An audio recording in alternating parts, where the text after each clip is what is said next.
Hello. അപ്പോൾ ഞാൻ വീണ്ടും വന്ന് പുതിയൊരു ബോട്ടിലാട്ട് വീഡിയോ ആയിട്ടാണ്.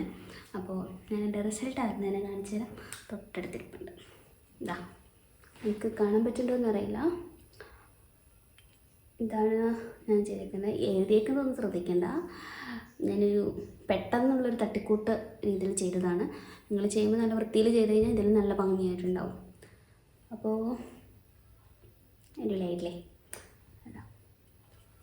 അപ്പോൾ ഈ ഒരു ബോട്ടിൽ ആർട്ടിൻ്റെ വീഡിയോ ഒരു നാക്കുളിക്ക് അപ്പോൾ ഒരു ട്യൂട്ടോറിയൽ വീഡിയോ ആണ് ഇന്നത്തെ. അപ്പോൾ എല്ലാവരും സ്കിപ്പ് ചെയ്യാണ്ട് മൊത്തം കാണാൻ കണ്ടു കഴിഞ്ഞ് കഴിഞ്ഞാൽ മസ്റ്റായിട്ടും ട്രൈ ചെയ്ത് നോക്കണം. എന്നിട്ട് നിങ്ങളുടെ ഫീഡ്ബാക്ക് താഴെ കമൻറ്റ് സെക്ഷനിൽ പറയുക.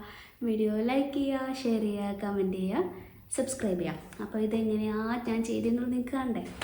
അപ്പോൾ കമോൺ. അപ്പോൾ നമ്മൾ ചെയ്യേണ്ട ബോട്ടിലെടുക്കുക. അതിനുശേഷം നമ്മൾ ബേസ് കോട്ടായിട്ട് നമ്മൾ ഏത് കളറാണ് ചെയ്യാൻ ഉദ്ദേശിക്കുന്നത് അതൊരു സ്പോഞ്ചിൽ ഡിപ്പ് ചെയ്തതിന് ശേഷം ആ ഒരു ബോട്ടിലിൽ നമ്മൾ ഇങ്ങനെ ടാപ്പ് ചെയ്ത് കൊടുക്കാം. അപ്പോൾ എൻ്റെ ഒരു സജഷനാണ്, നമ്മൾ ചെയ്യുമ്പോൾ അതൊരു വൈറ്റ് വെച്ചിട്ട് നോർമൽ ബ്രഷ് വെച്ച് പെയിൻറ്റ് ചെയ്ത് അതൊന്ന് ഡ്രൈ ആയതിന് ശേഷം നമ്മൾ സ്പോഞ്ചിൽ ചെയ്യുകയാണെങ്കിൽ കുറച്ചും കൂടി ഒരു ഫിനിഷിങ് കിട്ടും. ഞാനത് ചെയ്യാനായിട്ട് വിട്ടുപോയി. ചെയ്ത് കഴിഞ്ഞതിന് ശേഷമാണ് ഓർത്തത്. കാരണം ലാസ്റ്റ് നമ്മൾ ഫുൾ ബോർഡിൽ ചെയ്ത് കഴിയുമ്പോൾ ചെറുതായിട്ട് കണ്ടോ ഇവിടെയൊക്കെ ഫിനിഷിങ് ഒരു കുറവുണ്ട് ഫിനിഷിങ്ങിൻ്റെ. അപ്പോൾ നമ്മൾ ആദ്യം ഒന്നൊരു കോട്ട് നമ്മൾ പെയിൻറ്റ് നോർമൽ ബ്രഷിൽ ചെയ്തിട്ട് നമ്മൾ സ്പോഞ്ചിൽ ചെയ്യുകയാണെന്നുണ്ടെങ്കിൽ അത് നല്ല ഫിനിഷിൽ കിട്ടും. പിന്നെ ഞാനിവിടെ ചെയ്യാൻ ഉദ്ദേശിക്കുന്നത് സ്കെച്ച് പെൻ വെച്ചിട്ടുള്ള ആർട്ടാണ്. അപ്പോൾ നമുക്കിതിൽ ആവശ്യമായിട്ട് വേണ്ടത് സ്കെച്ച് പെന്നാണ്. പിന്നെ ഒരു പ്ലാസ്റ്റിക് ഷീറ്റ് ഉണ്ട്. ആ ഒരു ഷീറ്റ് കിട്ടാത്തവർക്കാണ് നമ്മൾ ഈ ചപ്പാത്തിക്ക് റെഡിമെയ്ഡ് ചപ്പാത്തിക്ക് വാങ്ങിക്കുമ്പോൾ കിട്ടുന്ന അതിൻ്റെ ഒരു ബാഗ് അല്ല ഒരു കവർ ഉണ്ടാവുമല്ലോ, ആ ഒരു ഔട്ട് കവർ ആയാലും നമുക്ക് മതി. പിന്നെ കുറച്ച് വെള്ളം. പിന്നെ വേണ്ടത് നമ്മുടെ ഐഡിയ അല്ലെങ്കിൽ ക്രിയേറ്റിവിറ്റിയാണ്. അതായത് നമുക്ക് ഇഷ്ടപ്പെട്ട കളറ്, ഞാനിവിടെ ഒരു orange, red, yellow and blue ഈ ഒരു കളേഴ്സാണ് എടുത്തത്. ആ ഒരു ക്യാരി ബാഗിൽ ആ ഒരു പ്ലാസ്റ്റിക് ഷീറ്റിൽ നമുക്ക് ഇഷ്ടമുള്ള പോലെ ഒന്ന് വരച്ചു കൊടുക്കാം. അതിനുശേഷം അതിലേക്ക് കുറച്ച് വെള്ളം തളിച്ചു കൊടുക്കാം. അപ്പോൾ വെള്ളം സ്പ്രേ ചെയ്യുന്നതാണ് നല്ലത്. എൻ്റെ കയ്യിൽ സ്പ്രേ ബോട്ടിൽ ഉണ്ടായില്ല, അപ്പോൾ ഞാനതുകൊണ്ട് കൈ വെച്ചിട്ടൊന്ന് തളിച്ചു കൊടുക്കുക ചെയ്തത്. അപ്പോൾ തളിച്ചു കൊടുക്കുമ്പോൾ ശ്രദ്ധിക്കുക ഒരുപാടായി പോകരുത്. അതുപോലെ ഈ വെള്ളം തളിച്ചതിന് ശേഷം നമ്മൾ ആ ഷീറ്റ് നമ്മൾ നേരെ നമ്മുടെ ആ ഒരു ബോട്ടിലേക്ക് ഇങ്ങനെ പ്രസ് ചെയ്ത് ഒട്ടിച്ചു കൊടുക്കുക ചെയ്യുന്നത്. അപ്പോൾ അത് ചെയ്യുമ്പോൾ ശ്രദ്ധിക്കേണ്ട എന്താ കാര്യം എന്ന് വെച്ച് കഴിഞ്ഞാൽ നമ്മൾ ചെയ്ത ആ ഒരു ബേസ് കോട്ട് നന്നായിട്ട് ഉണങ്ങണം. അല്ലെങ്കിൽ അതിലുള്ള പെയിൻറ്റ് ഈ പ്ലാസ്റ്റിക് ഷീറ്റിലോട്ട് വരും. ഇപ്പം നിങ്ങൾക്ക് ഇതിൽ കാണാൻ പറ്റും, ഞാനത് ഉണങ്ങുന്നതിന് മുമ്പ് പരിപാടി ചെയ്തു വെച്ചു. അപ്പോൾ ഒരു പെയിൻറ്റ് കുറച്ച് ഇതിലേക്ക് വന്നു. പിന്നെ അതുപോലെ തന്നെ നമ്മളിത് ആ ഒരു കളറ് വെള്ളമൊക്കെ തളിച്ച് നമ്മൾ ഒട്ടിച്ച് കഴിയുമ്പോൾ അയ്യോ ഇതൊക്കെ ആകെ പോയല്ലോ, വെള്ളമൊക്കെ ഒഴുകി പോകണമെന്നത് പോലെയൊക്കെ തോന്നും. പക്ഷെ അത് കണ്ട് നിങ്ങൾ പേടിക്കണ്ട. അതൊന്ന് ഡ്രൈ ആവേണ്ട ടൈമുള്ളൂ. ഡ്രൈ ആയി കഴിഞ്ഞ് കഴിഞ്ഞാൽ അടിപൊളിയാണ് ലുക്ക് കാണാനായിട്ട്. അതുപോലെ ഞാൻ യൂസ് ചെയ്തിരിക്കുന്ന സ്കെച്ച് പെന്നിൻ്റെ ആ ഒരു നിബ്ബ് ഭയങ്കര തിന്നാണ്. അപ്പോൾ അത് നമ്മൾ വരയ്ക്കുമ്പോൾ ഇങ്ങനെ ഭയങ്കര തിന്നായിട്ടുള്ള ലൈൻസ് ആണ് വരുന്നത്. അതേസമയം ഒരു മാർക്കർ ടൈപ്പ് ഒക്കെ ആണെന്നുണ്ടെങ്കിൽ അല്ലെങ്കിൽ കുറച്ചുകൂടി വലിയ സ്കെച്ച് പെൻസ് ആണെങ്കിൽ കുറച്ചുകൂടി വലിയ ലൈൻസോ നമ്മൾ ചെയ്യുന്ന ഡിസൈനോ കുറച്ചുകൂടി വലുതായിട്ട് വരും. അപ്പോൾ നമ്മൾ ചെയ്യുന്ന ഡിസൈനും ആ ബോട്ടിലോട്ട് വരുന്നത് നല്ല ഭംഗിയുണ്ടാവും, വലുതായിട്ട് വരും.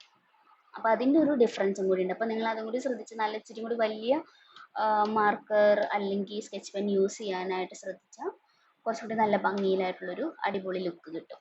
അപ്പോൾ ഇത് ഫുൾ ചെയ്തിട്ട് കാണിച്ചു തരാം എങ്ങനെയാണ്.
അപ്പോൾ അങ്ങനെ നമ്മൾ ഫുൾ അതിൻ്റെ പെയിൻറ്റിങ്ങും കാര്യങ്ങളൊക്കെ എല്ലാം കഴിഞ്ഞു. ഇനി അടുത്തത് ഞാനതിൽ ചെറുതായിട്ട് എന്തെങ്കിലും നമുക്ക് ഇഷ്ടമുള്ള കോട്ട്സ് എന്ത് വേണമെങ്കിലും എഴുതാം. ഞാനിവിടെ ഗുഡ് വൈബ്സ് ഓൺലി എന്ന് പറഞ്ഞിട്ട് ഒരു പെൻ വെച്ചൊന്ന് ജസ്റ്റ് ഒന്ന് എഴുതി വെച്ചിട്ടുണ്ട്. ഇനി അതിൻ്റെ മീതെ ബ്ലാക്ക് ബ്രഷ് വെച്ചിട്ട് പെയിൻറ്റ് ചെയ്യണം. നിങ്ങളുടെ കയ്യിൽ നമ്മുടെ ആ ഒരു 3D ഔട്ട്ലൈനറോ അല്ലെങ്കിൽ അങ്ങനെ എന്തെങ്കിലും ഉണ്ടെങ്കിൽ അത് വെച്ചിട്ട് ചെയ്യാം, അല്ലെങ്കിൽ മാർക്കർ ഉണ്ടെങ്കിൽ അത് വെച്ചിട്ട് ചെയ്യാം. എനിക്ക് പെയിൻ്റാണ് കുറച്ചുകൂടി കംഫർട്ടായിട്ട് തോന്നിയത്, അതുകൊണ്ട് ഞാനത് യൂസ് ചെയ്തെന്നുള്ളൂ. പിന്നെ എന്തെങ്കിലും വേണമല്ലോ എന്ന് കരുതി പെട്ടെന്ന് ചെയ്തു വെച്ചതാണ്.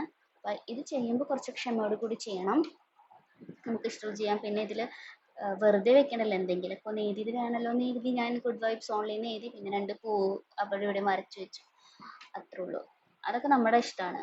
പിന്നെ നമുക്ക് വേണമെന്നുണ്ടെങ്കിൽ നമുക്ക് എങ്ങനത്തെ ഡിസൈനാണോ വേണ്ടത് അത് നമുക്ക് ഗൂഗിളിൽ നോക്കി കണ്ടുപിടിച്ചിട്ട് പ്രിൻറ്റ് ചെയ്തിട്ട് ഒന്നുകിൽ കാർബൺ പേപ്പറോ അങ്ങനെ എന്തെങ്കിലും വെച്ച് ഇതിലേക്ക് ആ ഒരു പ്രിൻ്റ് നിന്ന് നമുക്കിതിലേക്കൊന്ന് കോപ്പി ചെയ്തിട്ട് അതിൻ്റെ മീതെ നമുക്ക് പെയിൻറ്റ് ചെയ്തെടുക്കുകയോ അല്ലെങ്കിൽ പറഞ്ഞ പോലെ മാർക്കർ വെച്ച് വരയ്ക്കുകയോ എന്താണെന്ന് വെച്ച് ചെയ്യാം. ഞാൻ ജസ്റ്റ് ഇവിടെ പേന വെച്ച് എഴുതിയിട്ട് ഒന്ന് പെയിൻറ്റ് ചെയ്തെടുക്കുകയാണ് ചെയ്യുന്നത്. എനിക്കതാണ് കുറച്ചുകൂടി കംഫർട്ടായിട്ട് തോന്നിയത്. അപ്പോൾ അത് നിങ്ങളുടെ ഐഡിയയ്ക്ക് അനുസരിച്ചിട്ട് നിങ്ങൾ ചെയ്യാം. അപ്പോൾ ഇതാണ് നമ്മുടെ ഫൈനൽ റിസൾട്ട് എന്ന് പറയുന്നത്. വലിയ കുഴപ്പമില്ലാതൊക്കെ ഞാൻ ചെയ്തിട്ടുണ്ടെന്നാണ് എൻ്റെ ഒരു വിശ്വാസം.